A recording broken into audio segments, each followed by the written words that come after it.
Hi everyone, my name is Amit Tapakoli, and today we get to interview Master Trento in his martial arts school. Specific topics we'll go over today includes what it means to be a black belt and how self-esteem is the most important part of the process. If you enjoy this podcast, feel free to like and subscribe and comment below your favorite part. May I please welcome Master Andrew Trento. Can you share a story from your first encounter in martial arts and how it shaped your path to eventually being in your own studio? So my father, he used to find articles about advertisements for martial arts, and I would show my brother, "Hey, you should do this. You should think about this. Self-defense is important." And my brother, like, no, thank you. And then my cousin Christian, he was enrolled in a program here in Saddle Brook, and so they have the classic buddy days. So he brought 4 of his cousins. We went. And then my mom saw an advertisement. 4 weeks of summer camp. I can get rid of my kid for 4 weeks of the summer? Absolutely. So she enrolled me in it. And it was fun, but it was more than fun. Because for me, I was, doing whatever. But we did learn martial arts. But it was the first thing I personally felt like I was good at. I did t-ball. I did basketball. I did everything. I was not good at any of it. And when I did the martial arts, it was the first time I felt like I can do this. But it was more. I know this sounds very cliche, but I felt like this was what I was supposed to be doing. I think a few people, when they really find what their, I don't know what you want to call it, purpose in life or their true passion, they know it. I was very young. I knew when other kids want to be Pokemon masters, I wanted to be a martial arts master. And I knew this is what I'm going to be doing with my life. And so it was the first thing I chose to do. So when I asked my mom, "Do you think you can sign it?" She goes, "Yes, please do something." And then we fell in love at first sight. And so martial arts and I, went from that point on. You were mentioning that you fell in love with the sport, basically your first time. There was a lot of interest walking in. What was your first class? And kind of walk me through what you were feeling and what you were doing. Oh, my goodness. So after the summer camp, to be in an official class, the uniform with the belt on, it was August 31st, 1998. It was a Monday. My cousin's birthday. We were in the pool that morning. And I remember saying to my account, "I had my first class tonight." She's like, "Class of what?" And my mom went, "Oh, I guess he wasn't lying." So we went. At that time, kids were separated from older kids, like, 6. They had Pee Wee class. Then there was junior class, which was 9 to 12, then teen adult. So my school at the time had quite a few students, and the adults were the teachers. They were being red uniforms. And I just remember the class was so big that we had to be split into groups. You warmed up together, traditional lineup, you bow to the flags, you bow to the instructor, you did a little warm up. And I recognized a few people from the summer camp, so that made me feel a little more comfortable. I was years old. I was young. But once I got going, I just remember hitting the swinging bags. I had these swinging bags at the time. And I learned Chunji, which was the first forms, ITF forms. And I was so proud I could memorize it. I couldn't remember for the life in camp, but doing it in class, okay. Because I guess it's a little more structured or whatever, or you're more focused. And we had carpet floor. We didn't have mats, but it was very long dojo. We had a reception area, and you open the door, and you walked into the dojo separately, and it was very long, and there was wave master bags, half of the size, on the side, mirrors all on the floor on the left side, and I remember a lot of rug burn. That wasn't a thing in martial arts schools until a few years later, because again, Taekwondo itself was not an official Olympic sport until 2 years later, in 2000. So then all of a sudden, people started getting mats, whether it's these kind of mats with puzzle pieces or the zebra mat, long, so which I prefer, honestly. But those are like the vague memories I remember. It has a different feel. I think everyone, when they do martial arts, the first 3 or 4 years is like a whole different era. And then you become black belt. And then that training and that intensity and that also changes your depth in what you do in martial arts. And so that's my earliest memories when I started. And some of the people in that first day class, I still talk to this day, though. That's awesome. My closest relationships, because if it's done right, the martial arts is teaching you to be a better person. Whatever reason you start martial arts, self-defense, competition, lose weight, confidence, It's under this one big umbrella to better your life. End of story.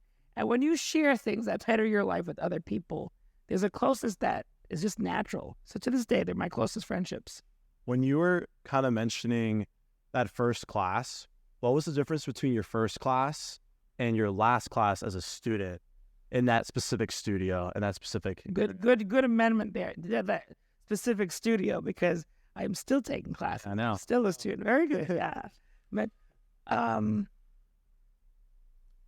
well, it was 10 years later.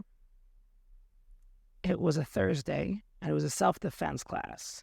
That's what we were doing with our leadership team. I was the head instructor at the time.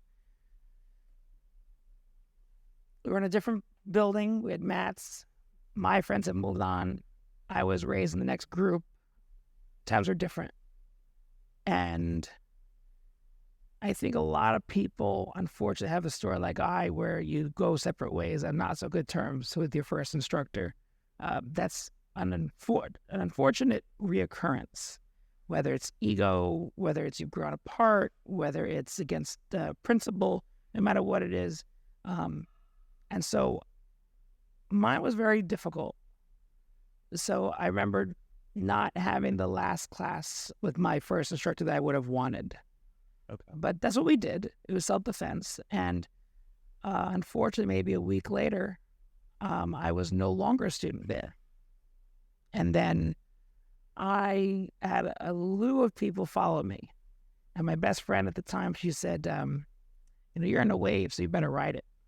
I mentioned to you before, I have teachers who I had that were my family's teachers too. We had them over for dinner all the time. I mean, it was that kind of community. So when I was apprenticing under my first instructor, we did the same thing as juniors. We made it a family. Everyone, we treated each other the same. We took care of each other. We knew what was good. We knew what was bad. We went to the hard, went to the easy, the joyous. And so when I opened up my own center, it's just natural. It's just the same thing. Community is what people need.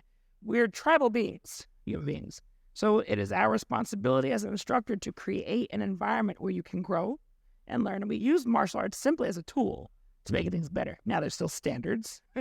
There's still expectations. But if it's done the way it should, in my opinion, people need to come together. Even my system, people who didn't have peers now have peers. And if everything's family-based, but you don't lose your principles, what's a family stand upon? Values. Yeah, right? Exactly. So culture, traditions. And so that's what we do using martial arts.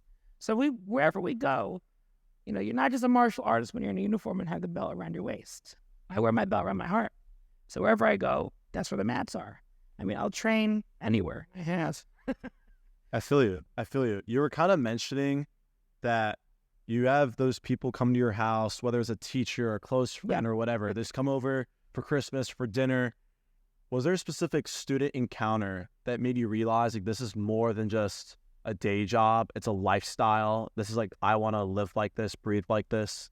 My students were never numbers. I knew their names. I knew what was going on at home. I knew how they're doing in school. I was a very involved instructor. It was a fundamental disagreement of my first instructor and I. But even my current instructor, Master Kathy, was there that's mom. All our students were the kids. My students, her grandstudents, those are her grandkids. I have her signed certificates. It's GM, which looks like grandma, not grandmaster. I mean, that's to me, it's just normal. So, I think I've had many times where I've had great relationships. Like I said, my students, my longest reigning student, who's currently still with me, is Samantha Volk, Master Volk, who's actually nominated this year as one of the top referees for AAU Taekwondo. 25 years with me. Aaron McKenna, Robert Lishandrello, 20 years. Theodorus Costa, 16 years. John Vandry, I think we're going on 18 years. I've had these guys with me for a long time. You don't stay that long with someone unless you're invested emotionally because you've connected. And then they pass on the same lessons to the current new students. So it's a really hard question because there was no aha moment. It's just what we did. And I say we because it's not just I. I was raised that way by my instructors. I have 3 great instructors. I was raised that way by my family. And so you bring that everywhere with you. What I'm really proud about is my students who are continuing that, whether it's here at my center or other places. I have students out of state and they continue that. And so that's pretty cool. So there's no exact moment. It's just what we did. That's awesome. You were kind of mentioning that this is something that you grew up with. Yeah. Tell me like what that was specifically. Like what did you grow up with specifically that made you you? Well, I mean, I hate to keep going back to it, was true family. I was very influenced by really strong people. My grandfather, Peter Lazaro, he has a great sense of humor, a true love for history and culture and movies. Both my grandmothers, one we lost last year, very sharp, a lot of energy. My Aunt Karen is a very strong woman, very Renaissance woman. She can do anything. And I had great teachers. Mr. Sheridan, he just knew everything about everything. Like, he was going to be my phone a friend. I'm going to want to see a millionaire if I ever made it. Like, the most rampant, his knowledge and his ability to teach. I had excellent teachers. And I think I was influenced by my teachers because, again, the community they brought and they created, they were friends with each other. And so I brought that everywhere in the martial arts setting, too, though. Saddle Brook High School was a small school. It was a small community, but it was a tight, strong. I think those things I use everywhere I go. That made me who I am as far as the teacher I want to be, the leader I want to be, the friend I want to be, the mentor I want to be. And I think we have to always find those and reestablish our self-image a lot along the way and kind of reassess and evolve. That's important. A lot of people want to do what they've always done, but sometimes it's not always the place in life you're at. Yeah, of course. Makes sense. Because then I've had other great influences down the road too, in martial arts, in business, and teaching and healing. So You were mentioning that teaching and healing at the very end. I want to catch on that last one. you caught that. I remember when we were talking over the phone in preparation for the podcast, you were saying that martial arts is the highest form of healing. Could you explain what that means? It's actually the reverse. Really? Okay, go ahead. Martial arts in its highest form is healing. So the healing arts, man, I can talk a whole podcast on this. Well, think about it. In its origins, what you broke, you had to know how to fix, right? Whether it's resetting the bones or Chinese medicine. I'll go back to the Chinese, really. They talk about qi, energy, life force. Everyone has different opinions of how that is. I can tell you a psychological explanation. I can give you a physiological, chemical side to it. I can give you a hocus pocus, hippie side. It's all the same. Whatever platform your understanding will accept, whatever, it's all the same. But there's no such thing as a healer. All people can facilitate healing. We can facilitate healing. And the depth of my training when I became a fourth degree, and I did Chinese martial arts, so my origins, let me go back with my first instructor. He was very big on peak performance, which is more psychology, self-esteem builders, law of attraction, and that was life-changing. And whatever, again, there's so many ways of looking at it. Some people have to find their avenue that makes sense. But martial arts teach you to focus on the positive, be solution-oriented, success-minded. Those are positive things. You would say, well, why wouldn't you want to always choose that? Well, we don't know how to deal with traumas, bad environments, reframing experiences. As facilitators, we're healing those things on a psychological end. But then it goes further. There's a way of healing your spirit if you're into that, right? But then there's also literally Qigong. Medical Qigong has been an amazing thing, and I've seen people healed. I've seen people with cancer. I've seen people with diseases. I actually had gone through a few things myself, and it's made some amazing improvements. I've gone to essential oils. Now I sound like a hippie, but the essential oils, I got certified and understand the chemistry of how that changes of the body's composition. That all started in early martial arts. Just simply knowing how, you would do Tai Chi or Qigong. Yeah. I can come like this in some motion for a fight, right? I come down, but actually this is the lung channel. And this motion was actually electrically stimulating my lungs and the large intestine, which are two partner organs. If you are educated in this, you'd be amazed how your martial art movements are actually healing you, because movement is life. There's studies on the meridians, there's studies on acupuncture and acupressure. I could touch you, or I don't have to touch you, and I can still have an effect. People don't have to believe it if they want. I'm a trained hypnotist, so that's healing of the mind, but the mind can make the body do many great things. We see it on the mats all the time. How many times do we have students do something they never thought they could do? That's a reference point of replicating that success off the mats. That's incredible. So to actually do that with a specific tools like medical Qigong or hypnosis or aromatherapy or just basic counseling, because sometimes good conversation go a long way. The second someone hits the core of whatever they're dealing with, healing begins immediately, whether it's on a psychological level, a physiological level. If we say mind and body in martial arts, why would that be any different? And so I've had great success myself. My students have had success for themselves and others. And so if we're truly to make the world a better place, well, we have to be okay in our little corner of the world. Exactly. So my grand teacher, Soke Dave McNeil, he would have said the same thing. Martial arts in its highest form is healing. And so to not have that aspect in your training is not complete, especially to get more senior. Because what's a senior supposed to do? Love and take care of the juniors. What's the junior supposed to do? Love and respect the seniors. Well, there's a lot of layers to that. Can you walk me through how this healing benefited you and your students, or even colleagues or friends or peers? Like, when was there a specific moment that you really realized that this isn't just like a sport that benefits just the people who do the sport? It benefits if you're a friend of someone who does the sport or a colleague, etc. See, I don't look at Taekwondo or martial arts as a sport. If I were to make a graph, like those pie charts, Yeah, a section of that is sport. Most Taekwondo, so let's speak about Taekwondo, most Taekwondo schools, the bigger part of the pie is sport. Sport has its benefits. Sport has its place. Just like ego. People want to overcome ego. But ego has its place too. It gives you drive.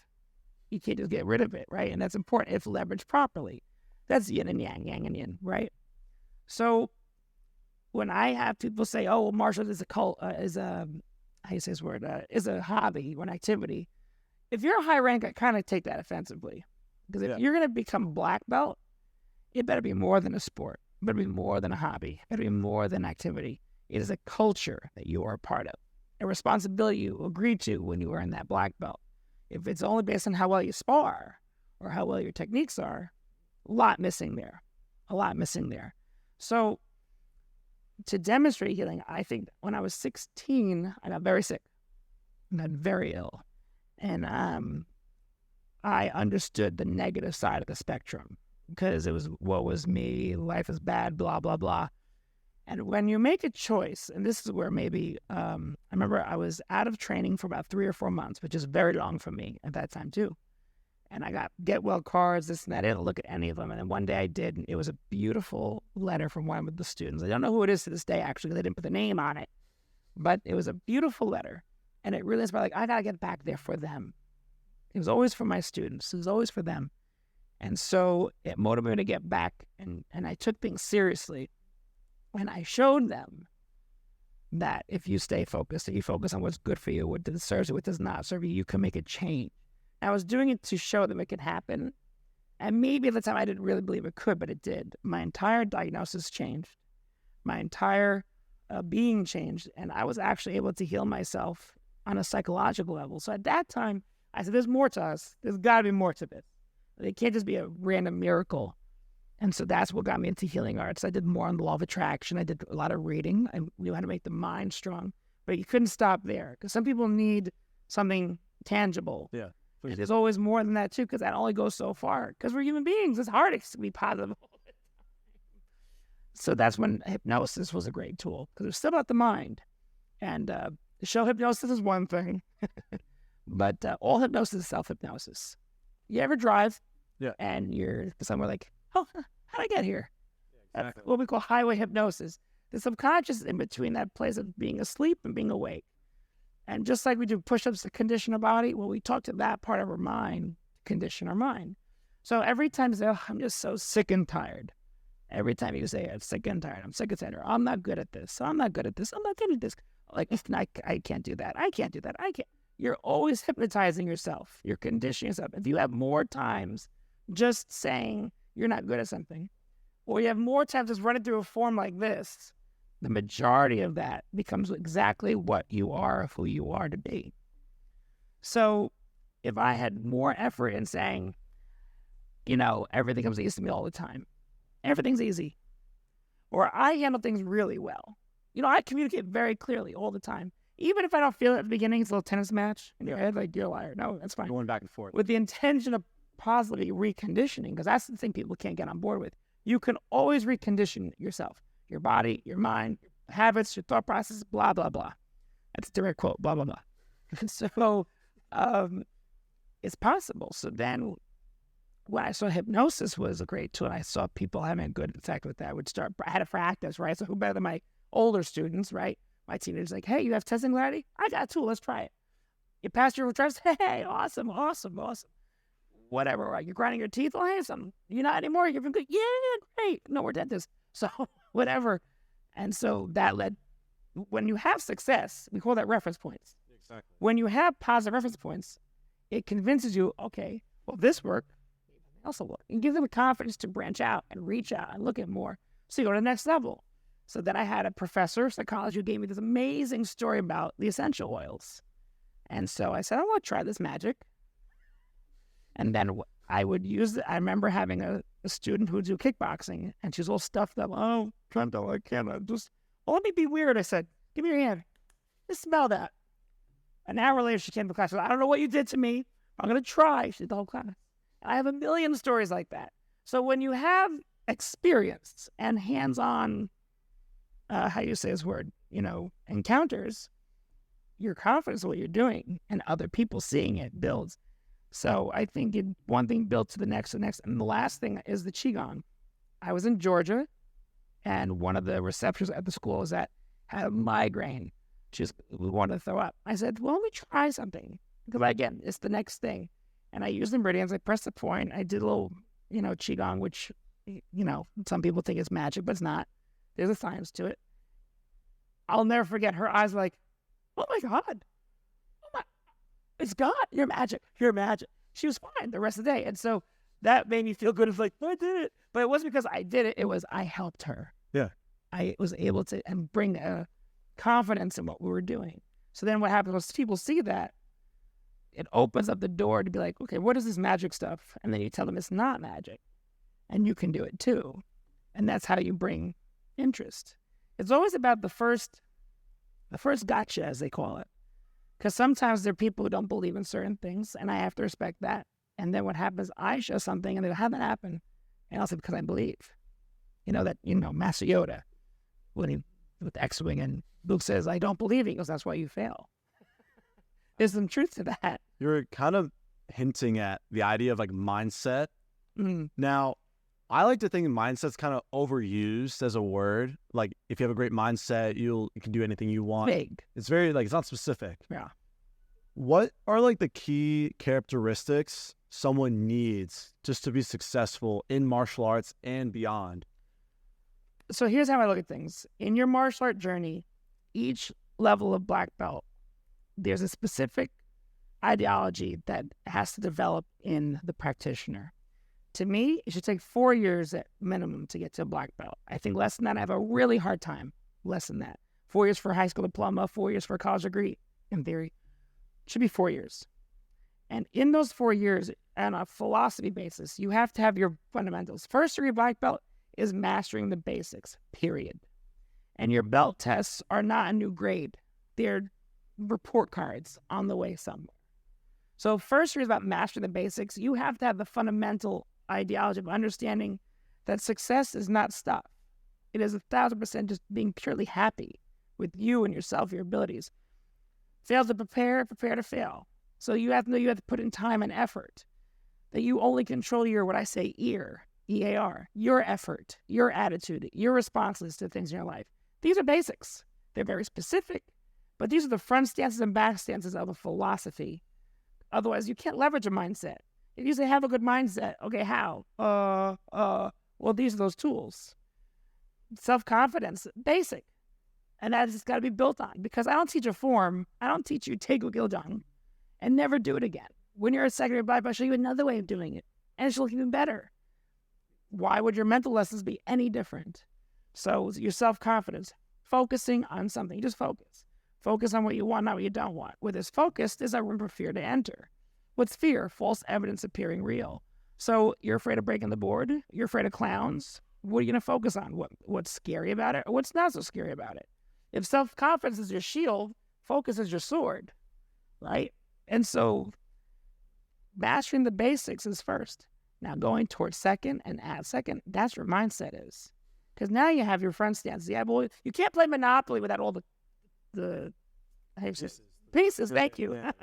So mindset is Monopoly. And first degree black belt, you have to pull your pieces, and they have to be sharp, they have to be strong, And so the way my first instructor explained mindset was, if you're trying to get to Saddle Brook, New Jersey, and you have a map of Lodi, New Jersey, you ain't getting there. You got the wrong map. Well, mindset's the same way. If you want to achieve something and you have a mentality that's like this, you ain't going to get that. And mind you, it's a map. So maybe the road's closed on the way there. Well, you can look at the map and reroute. People forget that, And that's where my Sifu would say have no attachments. And he wasn't talking about people, place, and things. He was some of the ideas of something, or the way. If I was so hell-bent on how my school would open, I still wouldn't be open, because it didn't know happen the way I planned. It was a lot of this. I got there, but you have to be able to adjust and adapt, and people get so attached to the way it's got to be done, or the way something is said, and that's part of ego, and you have to step out of that, and that goes back to first degree. So your first degree mentality is not there. Secondary mindset cannot be leveraged. And I like law of attraction being taught at that level, because then you can, in Zen and the martial arts, Joe Hyams, there's a term called kime, which means tightening of the mind, which is hyper-focus, in my opinion. Now that you learn how to focus, learn how to be all that stuff, now it's really to focus on the things only that will help you, and that's mindset. It is the direction you give yourself. Now you have to funnel that, because that's life-changing, because you're third dan. Yeah, yes, sir. Third dan's about self. Mastering yourself, that's hard. That's hard work. It's something you're always working on. But this is also science to that too. You gotta have self-image first. If you don't have a clear picture of who do you want to be, and are you only one person? Do you have siblings? Yeah, yes, sir. You're a brother. Yes, sir. You're a son. Yes, sir. You're an instructor. You're a student. Yes, sir. There's a lot of different things there. Exactly. And it's all in one person, but sometimes wear those different hats. And sometimes there'll be two hats on at the same time, and there's nothing wrong with that. But you have to know how you want to be. What does that look like to you? Well, that's just a picture. Well, then after you have self-image, you have to have self-esteem. How you feel about that, and that's harder work, to make yourself feel a certain way and to believe it. Because self-confidence comes after, which is actually the execution, the certainty, the action, the behavior that mimics what you're feeling. There's a science behind it.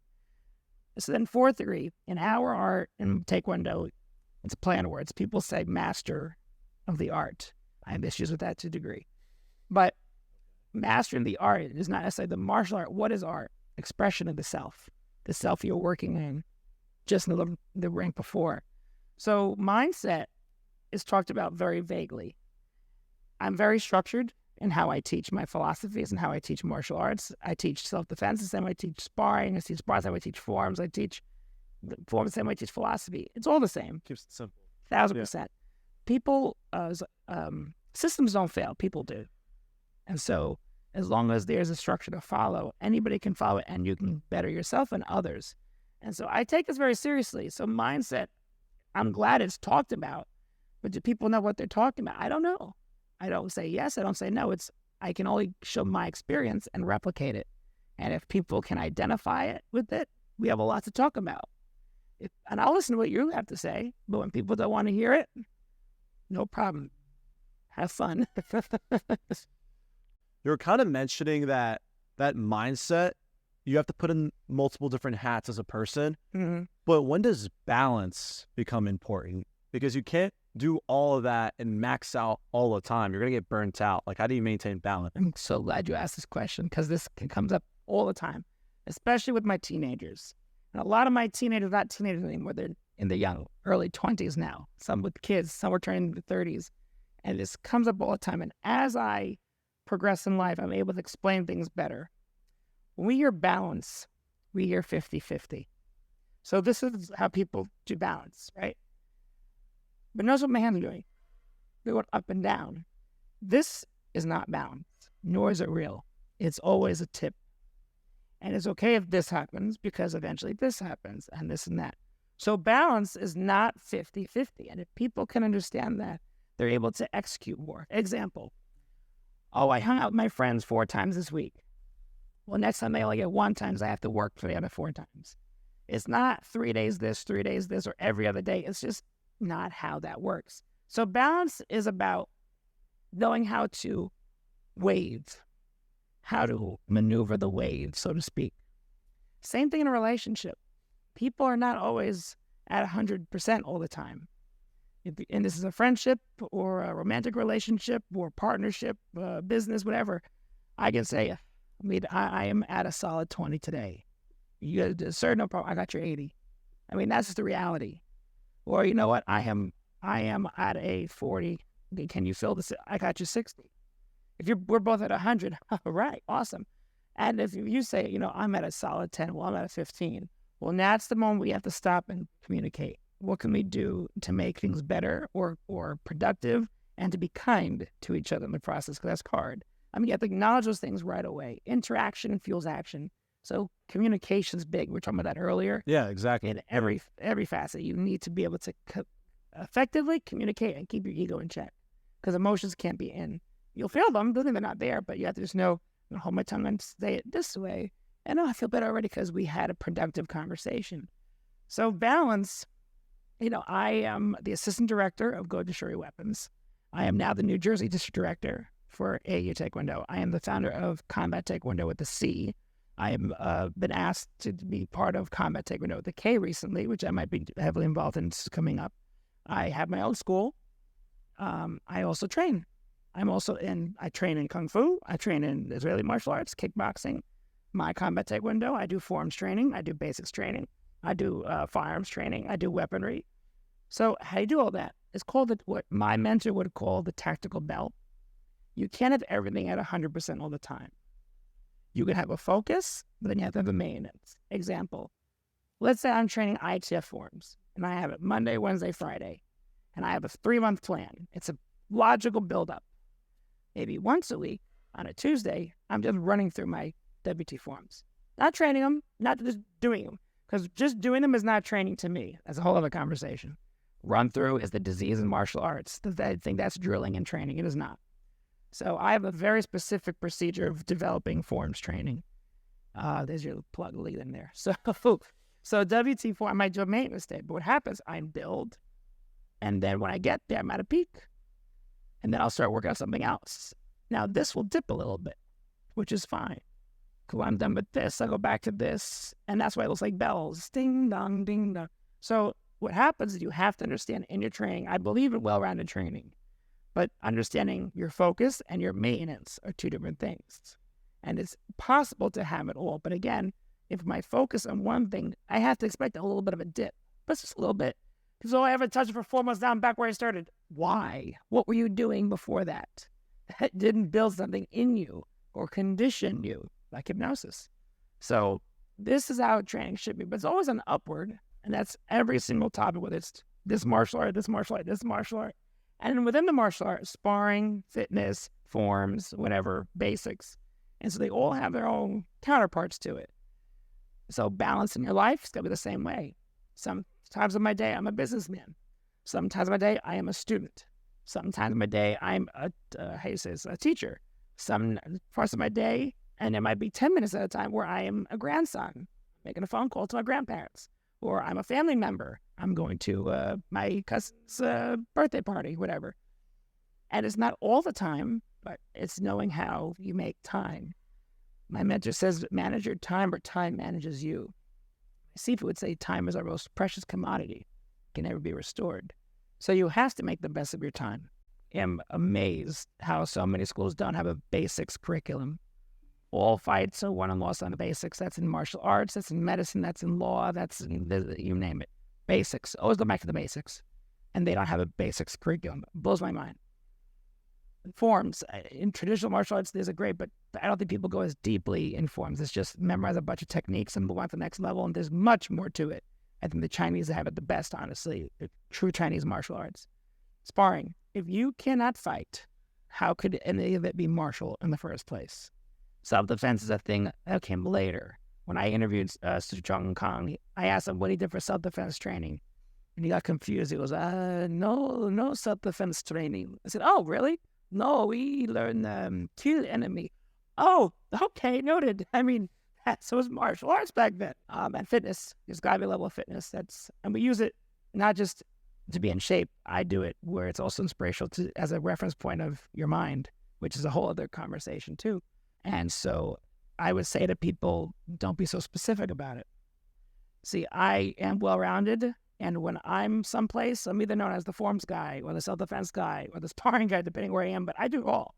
And I do the same love, and I do the same love. There are some things I love more than others, but you won't know it, because I give my all no matter what. But I said, what's my thing? What's my specialty? My Sifu told me this. Now, he is Hongga, Kung Fu. That is his specialty. I have another mentor, is Israeli combative methodology. That's his. I'm like, what is mine? Master Kathy, it's Shikoji your weapons with the cane. And then I realized mine wasn't so specific. See, my specialty is personal development. I'll use any format of martial arts to better you. I am about developing the person. I don't teach forms, I develop technicians. I don't teach sparring, I develop fighters. There's a difference. And so, what was my thing? I love sparring. I love forms. I'm really to the fitness thing. I really like self-defense. I love doing the cane stuff. And then I realized my thing was black belt testing. I love taking a good, challenging black belt test. As you get more senior, it's longer in between, right? Mm-hmm. So I did black belts, no martial arts. I got black belt here, got black belt there. And I earned because I worked hard for all of mine. And it's not just the testing itself. But now as an instructor, a master instructor, to proctor black belt testing is just as inspiring if done right. Because I don't do like a check this, so you do this. I go much deeper. My tests are 6 days long. People get that reaction. And people hear that, and either they think I'm nuts, or they think, I don't know, that sounds very interesting.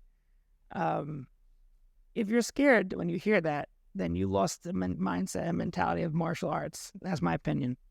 If they all that's nuts and crazy, well, then I don't want to be nasty, but I'll say you're missing something. Mental toughness at its finest, at least. And so, and people, oh, the 6 days so long. Yeah. Well, guess what? I don't have an ending time either. Because there's no time frame to creating a black belt, of whatever. And I need to see a philosophy. I need to see a standard. And I don't think it should be easy. I don't think everyone should be a black belt. I think everyone should have the opportunity and could be prepared for one. Yeah, of course. I don't think everyone should be a master instructor. I don't think everybody should be an instructor. And so people say, what do you say? Well, this one's been here forever. That's great that they've been there forever. Doesn't matter. If they don't have it, they don't have it. If they don't want to commit or have the responsibility, because it's about responsibility, not just ability. And so that's really important as you become more senior. So that's what I would say to that. You're mentioning that not everyone can be an instructor, not everyone can be a black belt. Does a great student always mean a great instructor? No. Or vice versa? Or No. Talk to me about that. Not always. Some people are doing it for themselves, and that's fine. An instructor's on the mats for other people. So you have, and also people who are very natural, they don't stay long. It's the ones that had to work hard because they realize the value of the hard work to get what they needed.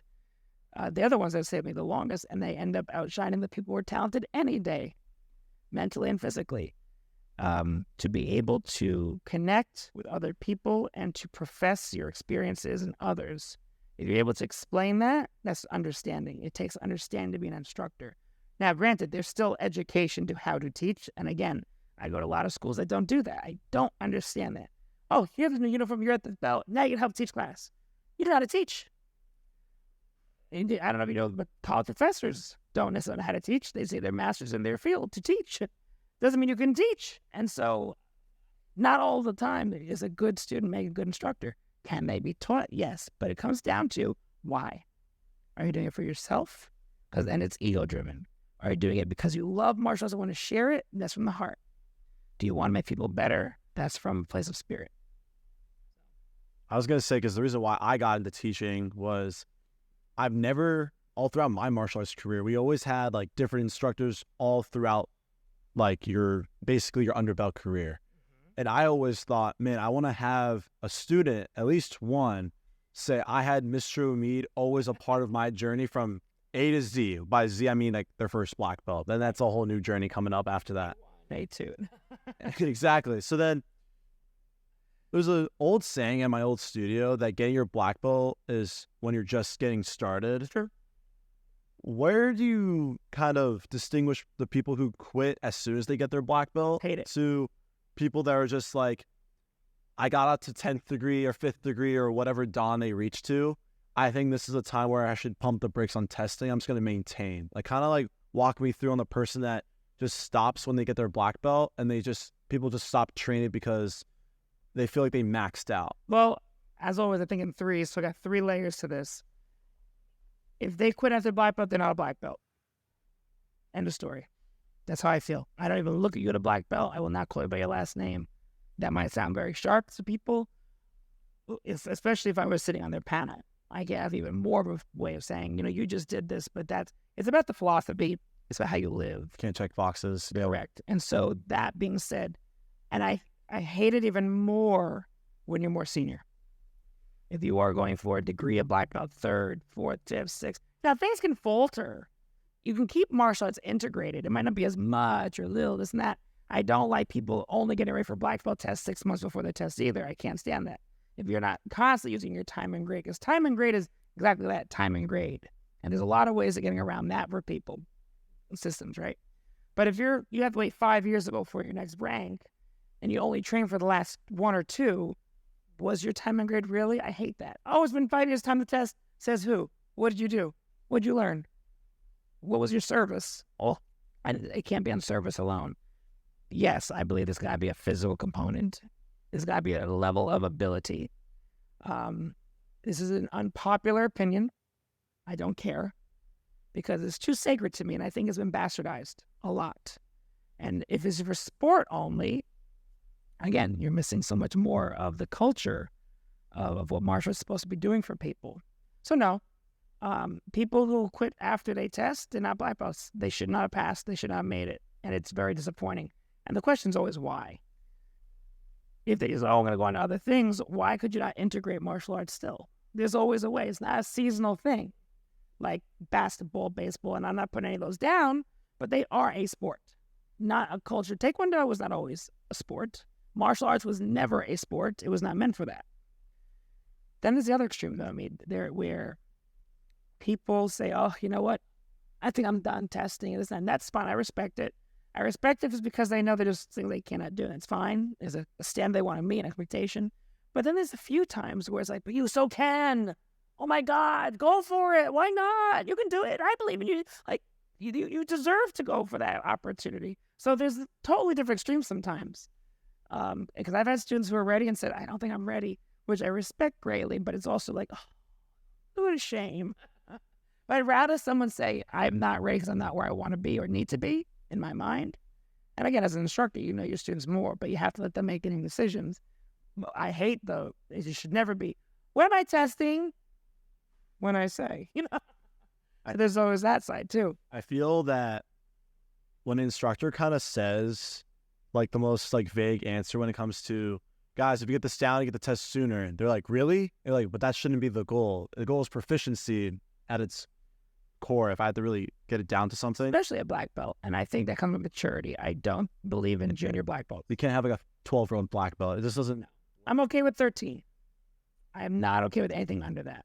I have a very hard time. You ask parents too. I've had at my school, I do 13 and over. Okay. There is a level of maturity. I have a whole black belt before first degree also.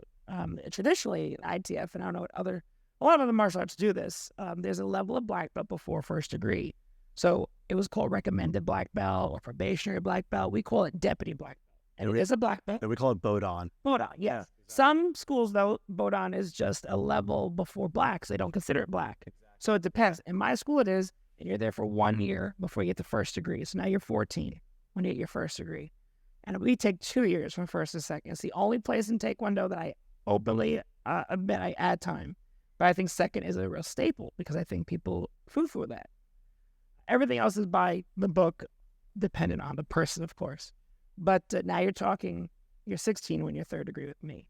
So you're now at a mature age, especially with what I expect on a philosophical place, because I'm very personal in their lives. What you're doing that year, I'm an involved instructor with your training and what you're doing and your thought processes. And it's hard parenting because, you have your own kids, like, oh, I hope they change their thought process to something, and you just hope for the best. You can only lead by example, and that's the best way of the influence, the positive influence, I'll say, to, hey, you know what, there's more to life than this. Or, I just say, well, I looked at it this way, or I'm glad this way, or hey, I never thought this can happen. Well, remember that when you do this, So, black belt testing, I don't do junior black belts. I don't poo-poo it, but I will sit on less and less panels. When a 12-year-old who might be a first or second says, what am I testing? And you're being held back. And someone said, well, what if they lose interest? Then they were in a black belt in the first place. I do have that. I will use her name. One of my students, Fiona Dawes, she came to me from another school. She was 9, and she was a black belt. No, maybe 10. I don't know. Younger. She was younger, and she was, preteen. I never a lot of junior black belts, so I put her in the adult class, and she thrived there. And we went through the process. She learned a lot and updated and included and did a level test. And she was the youngest person I let do an adult black belt testing at 11. She did great. At 12, I said, look, I don't do 13 or third degree black belts.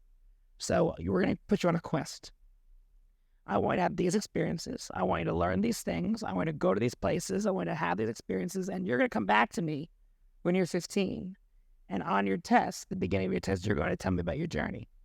And the mother was very, very concerned that she would lose her interest. And I said, then she shouldn't test for third degree. Just proves my point.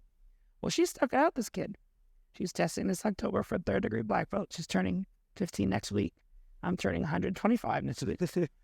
Black belt years. Yeah, right. And I asked her, because we traveled to Georgia for a certification I was doing together. I said, so what do you think of all this? She goes, very teenager. I really wasn't upset. I was really upset at first, wasn't happy about it. But, I'm really happy I did it because, she gave me her growth story. Like, I appreciate certain things, or I see things a different way. And if I did any other way, I don't think I'd really appreciate what I'm doing and where I'm going and what I want to do with it. See, that's maturity. That's the maturity for that level. Now, there's stupid teenage stuff. Of course there is. You take the consideration, but they're growing and you guide them. So, I like to go the extra mile and things like that. But her third degree black belt will have the quality, just based on the experience alone, not just the testing, the quality of that journey than most. I can say it with full confidence. And she's grown. She's varsity 2 years in a row for AU Taekwondo. She was the grand champion, won the Joel Farrell Award. She does Goju-Shuri weapons. She helps assist. She's competed in point sparring and forms. She's gone to other certifications that I've done and courses that I teach out of state. She's been to Tennessee, just followed wherever I said, and there was no, I can't do this. And I got to give her parents credit that supported it. Because not all the parents would do that either.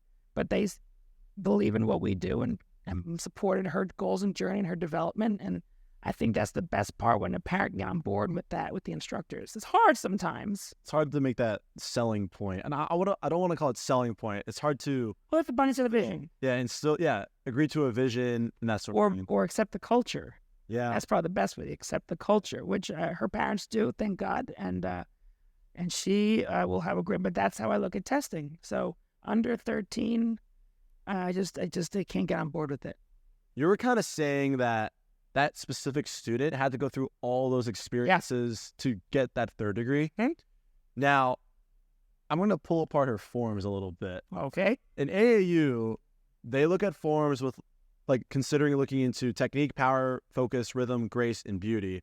How might those be super important? But is there something that's missing out of that list that you really look at for? Yeah, understanding.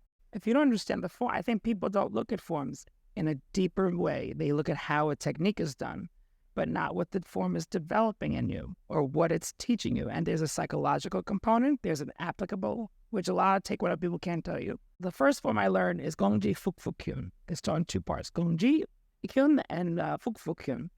And the first part is about developing this. The Gunji level teaches you this for years. I'm like, that's weird how they say that. Doing Taekwondo, I said, so what's the Chunji level teaching you? And so you question, so you go and delve in it. My personal opinion, the ITF forms have the most. Whether or not the people who made those forms knew it or not, it is set up beautifully to go so deep in development. And when you go to high levels of black belt, I can go even further and deeper. And that's where my drilling came in. Taeguk's are probably the least, but it's there. I always find the value in the things I don't like. And so I can give you up to the first 7 and the 8th being a graduation of concepts and principles. Not so much of the developmental part, but skill set, which is fine. Pagyas have a little bit more, and Tangsun and Kwon kind of go in the middle. And they're there. So understanding the form, but also understanding those things you just mentioned. Technique, power, focus, rhythm, grace, and beauty. They show a triangle or a pyramid. And the base is the bigger part, which is the most important, which is technique and what those things mean. I try to educate referees a lot about this. But I like using that because I'm going to give you a different perspective on it. Ready? Yeah, go ahead. The bottom 3, technique, power, focus. As a referee, I don't get past that a lot.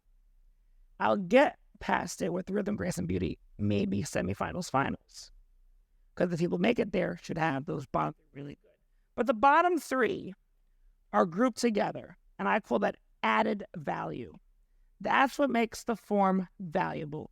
Consistency of their technique, starting point, ending point, stances, preps, pullbacks of the kicks, heel high on the toes, ankles, blah, blah, blah, blah, blah. All the details. Then power is its effectiveness. If that were to hit me, would I laugh or would I say ouch? Simple as that. Would it have an effect? Power. That's strength. That's execution, that's snap. And snap is not hitting yourself, which people think, and coaches will tell you, they'll think this. Well, our referees are smarter than that. And then focus is the form memorized, where your eyes, concentration, balance, the details. If the details are there, they're focused. To do multiple details at once takes a great deal of focus, so the mind's developed. And there's an expectation for each rank, novice, intermediate. But again, those are your 3. Without knowing forms, and a lot of people don't know all the forms, it is okay based on those things. I can, a Chinese martial artist knowing that criteria should be able to judge a Taekwondo form. They can find those things. So without that value, that's where I say you're telling a story. So that bottom 3 tier, if I were to sit here and say, I woke up this morning, I made myself coffee, and then I had breakfast. There was no more cereal, so then I had oatmeal. You're bored, right? Yeah. That's called reporting. I reported my morning. People report their forms. But if my technique, power, and focus are strong, the value is telling the story. So my alarm went off a little early. That's okay. It was fine. I had a good day. Sun's coming in, and I need to find my coffee. Couldn't find a Keurig, but then I found it. I put it in, I closed it, this and that, and I realized, we're out of Cheerios. But I like the banana cream oatmeal, so I took that. Oh, it's delicious. Did it this way. I knew how to rush. You're a little more interested in my story now, right? Yeah. I'm telling a story. That's telling a story. That's technique, power, and focus.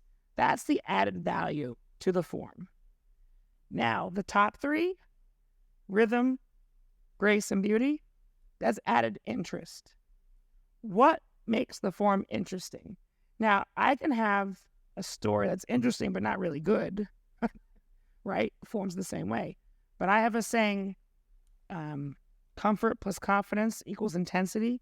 Intensity is extreme emotion, what Bruce Lee would call emotional content. So the top part is emotional content behind. It's not something you can explain. It's something you see. So if you have the ability to have power, like, boom, was there an ending point there? There was not. I went past it and back, but people would stop and very stiff versus boom. And so things like that is something you see, it's something you feel, something you express, just like music. But that's what makes, now if your technique and power and focus are not really there, that gets lost, or they focus on that. That's why it can be pretty and not win. Or you have one really amazing sidekick, but that's it. And people think that's why you should win. And then you have on the opposite, really loud key out, really strong, but the punch is like this. So one goes the other. If the bottom is strong, the top is fueled beautifully. So you cannot feel or see the emotional content, the added interest, the top three of the pyramid, if the story is not expressed well, not solid, the story itself.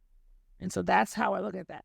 Now, there's one piece people probably want to add in here, and that's correctness.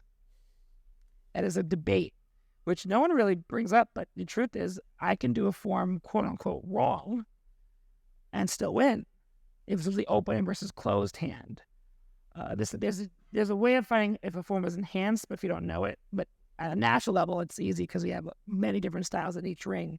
So enhancement could be brought about. We used to call it modification. But sometimes you have to look at a natural evolution.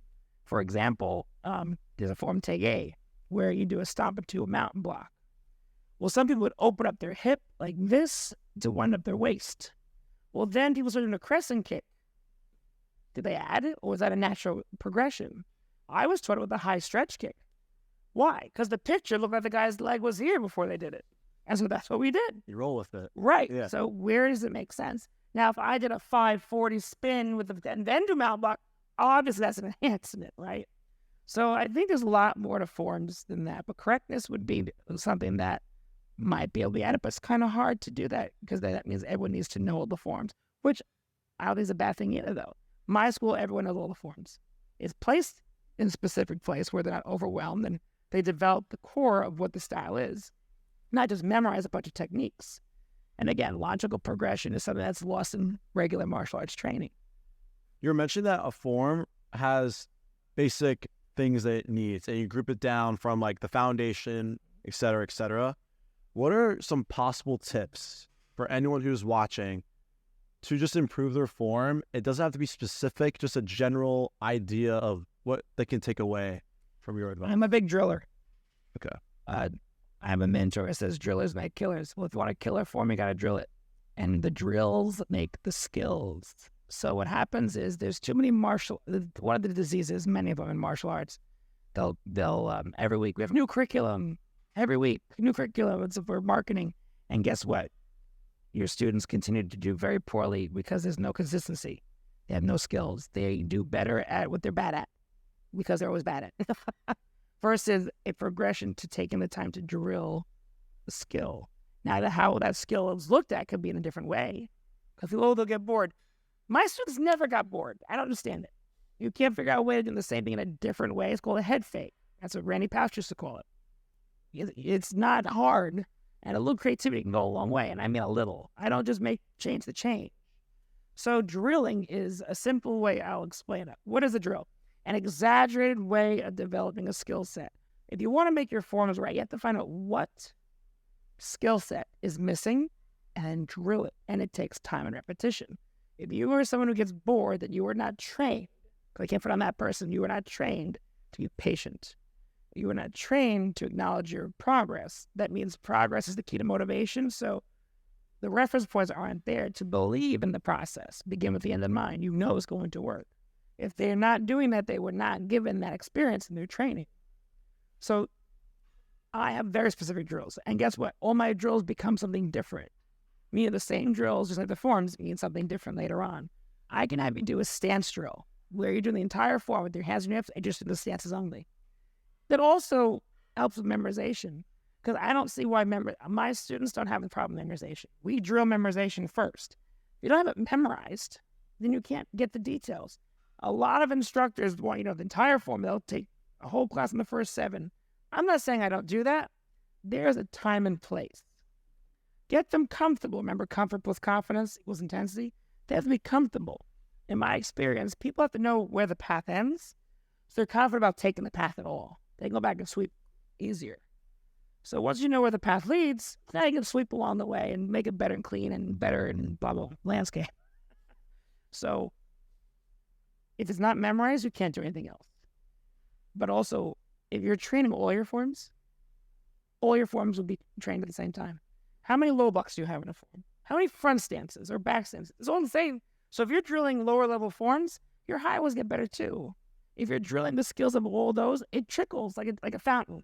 When this tier fills up, it overflows to this tier, to this tier, to this tier. That's forms. So I don't have to work on one form for 3 months for you to get ready for nationals.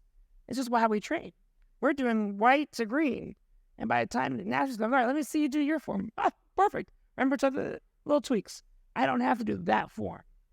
And so that's the part that people compartmentalize, that the word, in their mind. That makes sense, though. It makes sense. It's a mesh. You were kind of saying that you kind of need that right person to do all of this. This isn't like you can grab a random person off the street and convince them and then work with them. Like, what's about person needs to be like that, to be willing enough to put in the work and really understand that I need to make these adjustments, even though I may or may not know what they are. I have to trust the system or believe the system or trust the process. It's part of the training. It's part of the training. So that's really from the instructor, you're saying. I always go back to the instructor. And so an instructor should always be learning. An instructor should always be training. An instructor should be able to do. An instructor should be able to go outside and bring back and give credit where credit's due. When instructors don't have instructors, that's a problem sometimes too. There's no one to answer to, hold them accountable, or grow them. At the same time, there are people who have instructors who are not doing anything for them, and that annoys the hell out of me. It annoys the hell out of me. But they want notoriety and they want entitlement, and that's, if you're not teaching someone, you're no longer their instructor. If you're not providing opportunity, and yes, it changes as you get more senior. I understand that. But there's always an element of training. That's how it started. That's how it started. Rank should not be about politics. It should not be about position. It should be about what you are and what you do for martial arts and with martial arts. End of story. My opinion. It's a strong opinion. And in this martial art, I know someone who got black belt for how many medals they won. I mean, that puts down the value of what a black belt should be. So I always go back to the instructor. If they know how, and people are very protective of forms in particular, because that is the most sacred part, because it's been passed down from somewhere. Now, granted, I'm doing some of the same forms my first instructor taught me. Not the same way. They're different. They're better. And guess what? The way I did it 2 years ago is different from today also. When people say, I've been doing that for 30 years. I have a friend who says, you've been doing it wrong for 30 years. And no, I won't say it's wrong, but you've not made any enhancements. You've not included anything. So you wouldn't say that forms should be standardized then? No. It shouldn't be at all. I think here's a standard. This technique, this technique, this technique. The how, I don't agree with. And it is a place of sport, I can be okay with that because I don't want to dismiss it. I have no problem with sport. Pumse, AAU was going to be doing an ITF sport division. They want sine wave. I'm not a fan of sine wave. But if that's the arena and that's what you have to do, I can do the same form 5 different ways, 6 different styles. All black belts, I believe, should be able to do that and just switch the dial. If it's about a matter of chance, not choice, that's not self-control. That's a tenet of Taekwondo. So I hate I've always done it that way. So what? So yes, I think standardization has its place. But I think, again, the answer is always in the middle. What is standardization? Sport Pumse. Here's chicken soup. They all look the same. You need to make chicken soup just like this, the right amount. If you put too much salt, I'm taking off. Or if you didn't cut the same amount of celery, you cut it off. What I love about AAU traditional forms is the open forms philosophy. You have your chicken soup, I have my chicken soup. You have your chicken soup. We can all recognize it's chicken soup. You might have a few different recipes. It might smell, it might look different, but we can tell they're all chicken soup. Which chicken soup, when we taste it, do we think nailed it? Wow, I've never seen or tasted chicken soup like this. I'm falling for this one, right? That's open forms. Where I think Sport Pumse takes away, I think ITF, I don't know much about the ITF sport division yet, but it might be the same. I can always be for open forms and traditional forms in AAU. What can you bring to it? What can you apply? How could you make what you do in technique and power and focus greater? How can your use of rhythm and grace make this look more beautiful? Where's the emotional content behind this story? There's so much to be added. That's the beauty of it. Every single person I work with forms does it differently. But what's the standard? A low block punch turn low block punch is the same in every Chenji they do. Or a guarding block spear finger turning guarding block spear finger, the same in every Sajang Tegu. That's the standard. That is the pattern. But how the pattern is done, I think, should be open for interpretation, for growth, for development. Because remember, that's my specialty. personal development. If I had a teacher for sport forms, I can do it.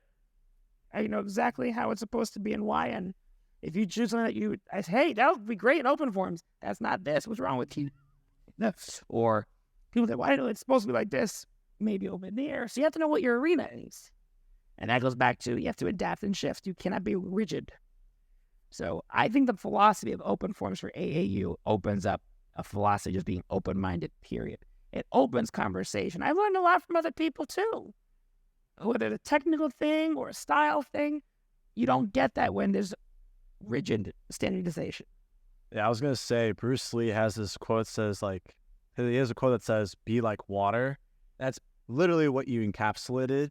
And go ahead. Well, Jeet Kune Do, remember, I'm fourth generation from him, and Jeet Kune Do is not meant to be a standard either.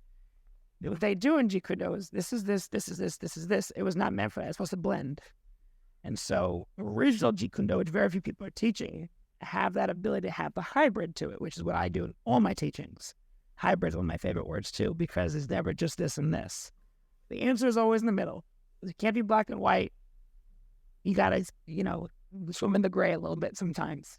And so the way you would fight in Jeet Kune Do is not the way I would fight in Jeet Kune Do, but would have maybe similar techniques. And that is the same thing in forms, to find what works for you, what works for me, and let's do it. We can do the same form. It's two completely different ways of doing the same form.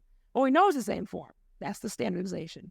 How we're doing it, that's the beauty of that pyramid of open forms: technique, power, focus, rhythm, grace, and beauty. Yeah, I was gonna say, I love it when I see a form that I have known so long look so different from comedy. Like, for instance, there's 5 different ways of doing tay back, and I was just like, that's new. Let me watch this. Let me see what's going on with that. And that's what I love about AA specifically is not everyone is learning from the same so-and-so instructor. Everyone's learning from a different instructor, and then we're all coming together being like, let's just see how this works, how we perform, and let's see who looks the best. Well, a true singer does not sing the same song the same way either.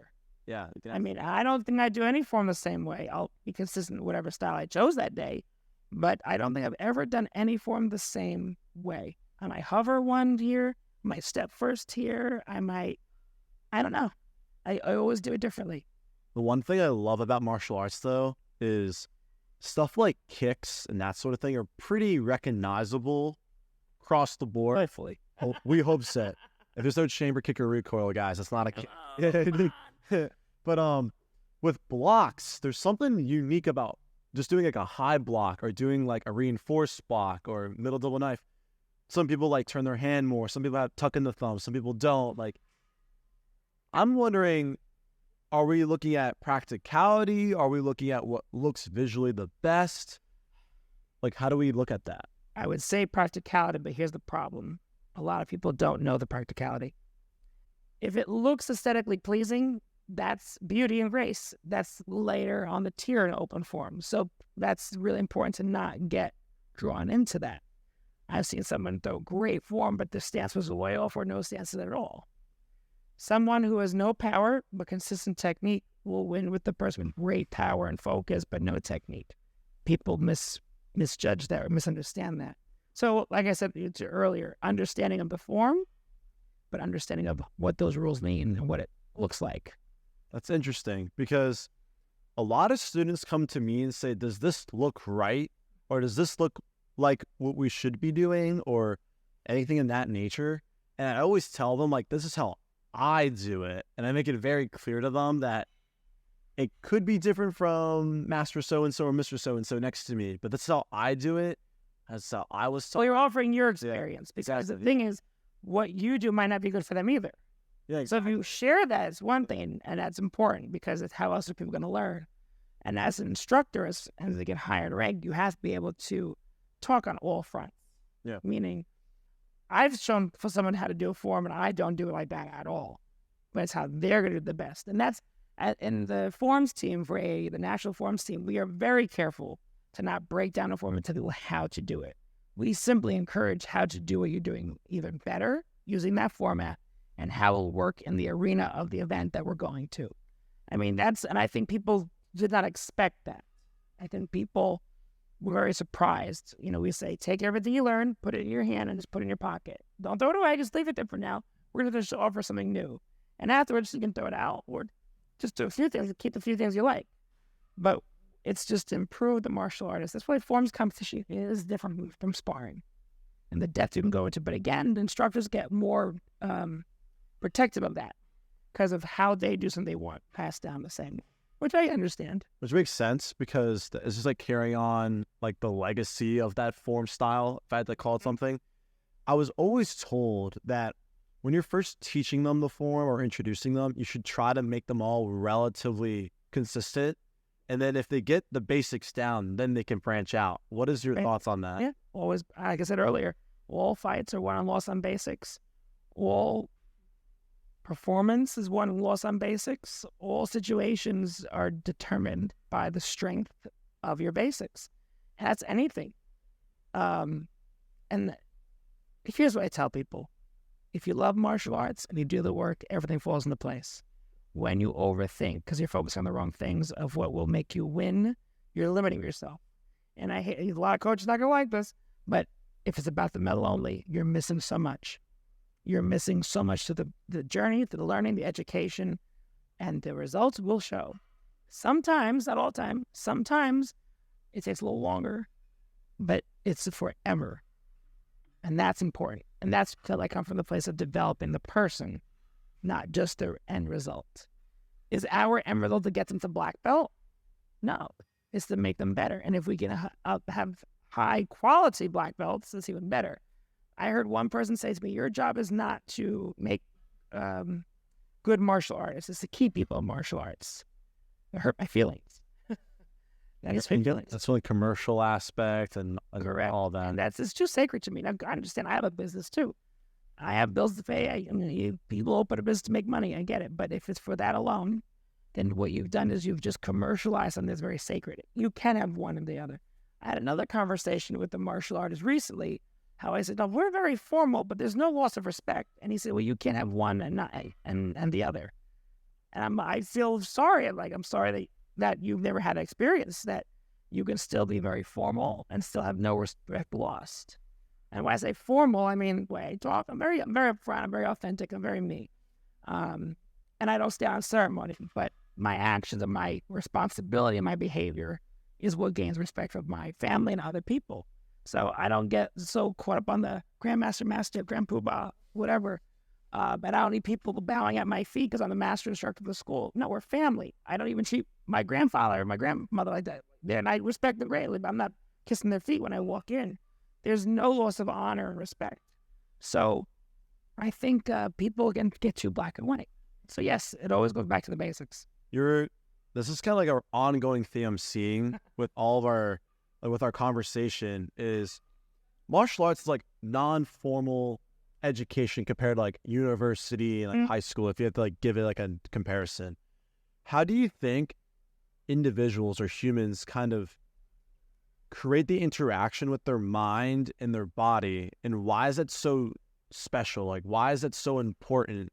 And can you like share an example where the mind and body interaction like really just made you really realize that this sport is just beyond what I thought? In black belt testing, you should be able to see what you do with this body of yours in the most amazing way, in a single technique, in defending yourself in a simulated situation, to uphold yourself in sparring, to do a physical drill or exercise that you couldn't believe you did, to doing a form in a certain way. I think black belt testing should embody just that, how your mind made the most incredible, your body just followed. And there's nothing more rewarding than when you as an instructor can get someone to do something they thought they couldn't do. I mean, it's just life-changing. And I think a lot of instructors do not take that responsibility seriously, what a black belt testing should do. And if it's remembering a form, then they're so behind the curve. That should be way beyond on a testing. You should be teaching on a test. That's square one. You should be pushing them into this new level. Black belt testing, it shouldn't be impossible, but it shouldn't be a walk in the park. And I remember doing a test, oh my God, what an ordeal. There's nothing ordeal about this. You're doing your forms, just doing a couple sparring moves. It was like one big class. That's not a test to me either. And if it's tested on ceremony only, I have such a hard time with that. Such a hard time with that. And so I think on black belt testing, that's where that happens. I mean, there's no one thing because, again, I'm the well-rounded martial artist I strive to be. I strive my students to be. Everyone has their thing, like you said. When I find that one, because an element of struggle is required, not to louse them up, to see how they deal with adversity, to see how they respond to the challenge and overcome it, and I like it when they don't get through it the first time. I like you to take a couple times because see you persevered. We're so afraid because they're gonna be upset. No, It shows they really want it, like deep down. also, like, we're in this together. Against the board, I know you can do this. You just got to know it now. To get someone to believe in themselves to do it, nothing rewarding. And so I think that's where the mind and body demonstration is really effective, super effective, and should be. Awesome. Now, the next question I'm going to ask you is going to be in a new topic of the genre of like things that you know. Would you rather have a student leave martial arts at the highest level or stick around as long as possible?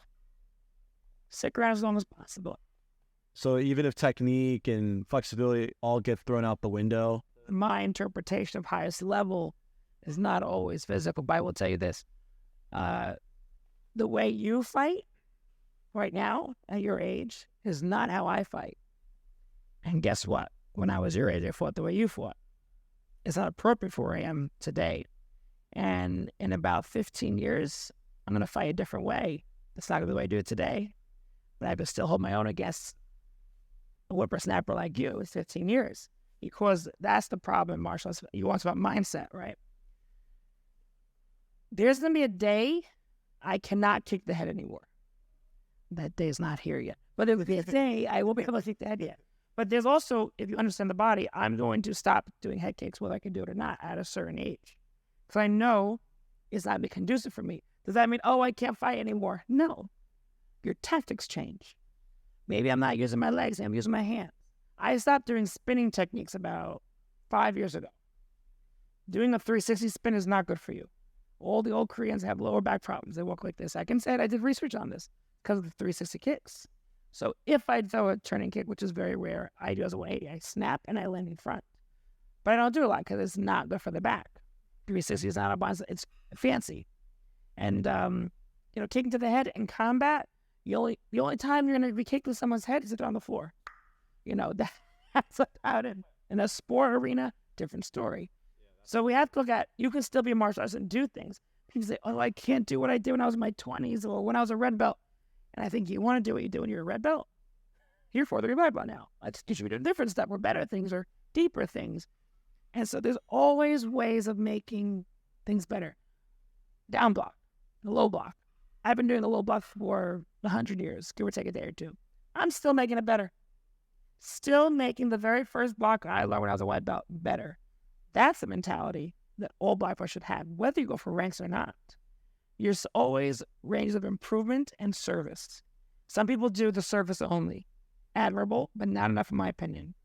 Needed, but not enough to be ranked. Not enough to be active. But that's not active, that's service. And service is part of being active. Part of, not only. So I'd rather someone stay in martial arts, be a part of the community, stay with the family, update, upgrade, train, and develop themselves in new ways. And that's the key to martial arts. If you just want to keep martial arts, like that one person said to me one time, in a way, that's a way of doing it, but it's a way of doing it with dignity, integrity, and true purpose, because there is a purpose. Maybe you don't go for higher ranks, but your highest level, I have an instructor who's in his 50s, almost 60, who outperforms 20-year-olds in the military because he knows how to change his training and how to train that's more appropriate to his age. So on paper, these 20-year-olds should be smoking him, but no. He's doing because he knows how to train. How you train's got to change and evolve as well. So yeah, staying in martial arts for the longest time instead of walking away. I don't think you'll ever walk away. I'll retire one day, probably in my 80s. I'm going to still be doing martial arts. So we'll be working. That makes sense. How do you stay martial arts fit or martial arts healthy? Like, what do you categorize that? It changes. I think a lot of it has to do with mental health, though. I will say that. I think that's a big part. I'm not just saying be happy. I think having a sharp focus, I think having positive outlook, I think having a good social order and social peers is important. I think it's a responsibility that's sometimes annoying to people, but it's necessary. If you're a black belt, if you're a martial artist, you should be looking at solutions, not problems. You should be looking to resolve conversations or having hard conversations and not having judgments or, how you say this word, grudges. I think you should be always offering positive advice or asking if people want advice, not just giving it because you think you know it all. I think there's a way of behavior, and it's an accountability part. Yes, I think there's a certain level of physicality. I think training's got to be involved. I was very sick the last couple of years, so I'm just getting back to my own training again. But I'm still active. I'm still able to do. And so the only thing that needs to follow up is how I look afterwards. But I think physically just keeping up with your techniques, doing physical fitness. I think people do fitness only and not martial arts, and that's not a martial arts either. I think they'll do martial arts and then they could omit any fitness, so they'll like do push-ups or sit-ups, and that's wrong also. You need it all. One works to the other. Everything's intertwined in the training. If it's well-rounded, but one fuels the other. It's never this either. It's crisscrossing and this and that, and they all work together.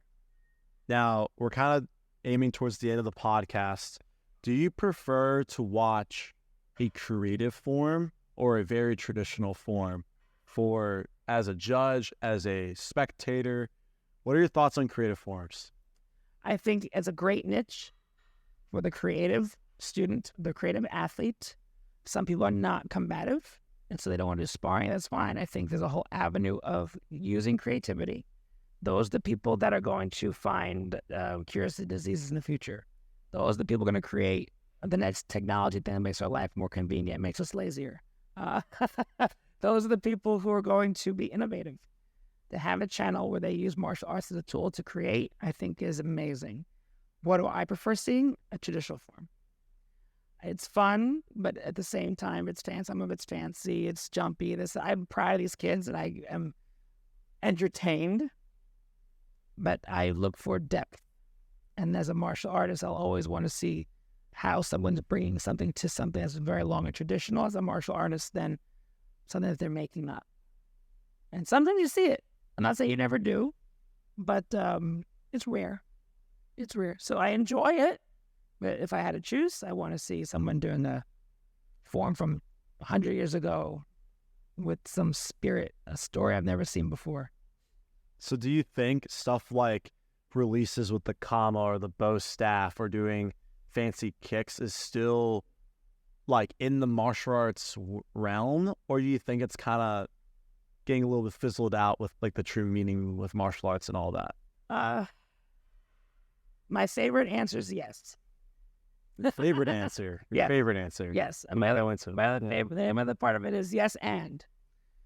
Because again, I don't think it's one or the other. I think it has its actual practicalities fizzled out and it has become more acrobatic.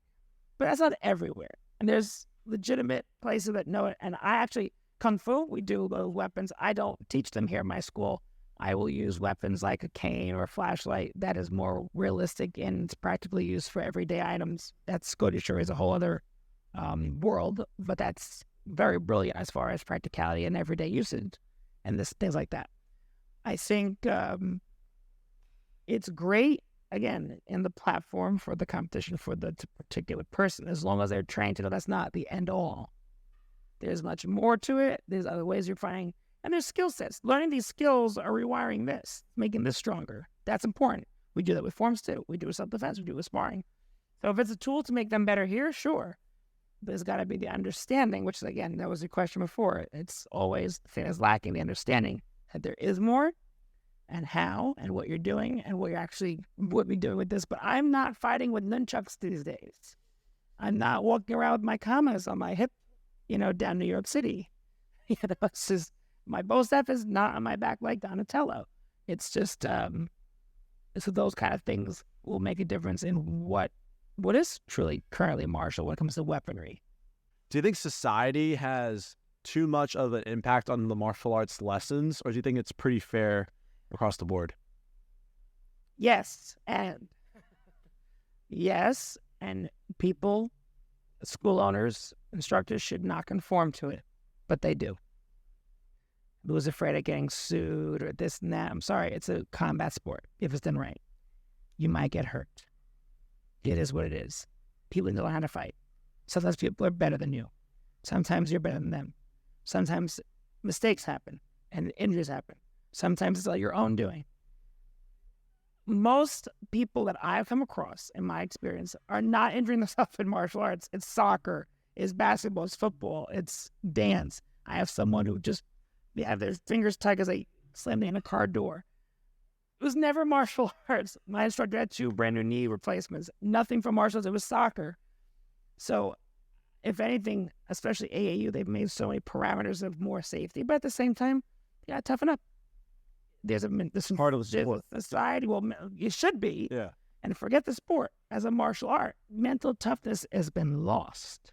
My system brings that about in a healthy way, but mental toughness is not Cobra Kai where you kick your ass. No, it's about having a backbone and about having strong self-esteem, not ego, right? And so things happen, and you shouldn't. Every parent wants to protect their child, but you have to let them go. You have to let them scrape the knees here and there, get punched in the nose or break the nose. It's okay. Like, they didn't die. They're not going to die doing this.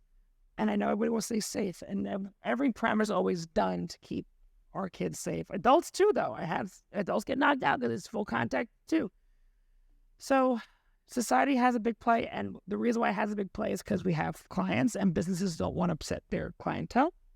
And so what happens is they conform. And I tell people, look, where'd you get your black belt? I've been doing this for a long time.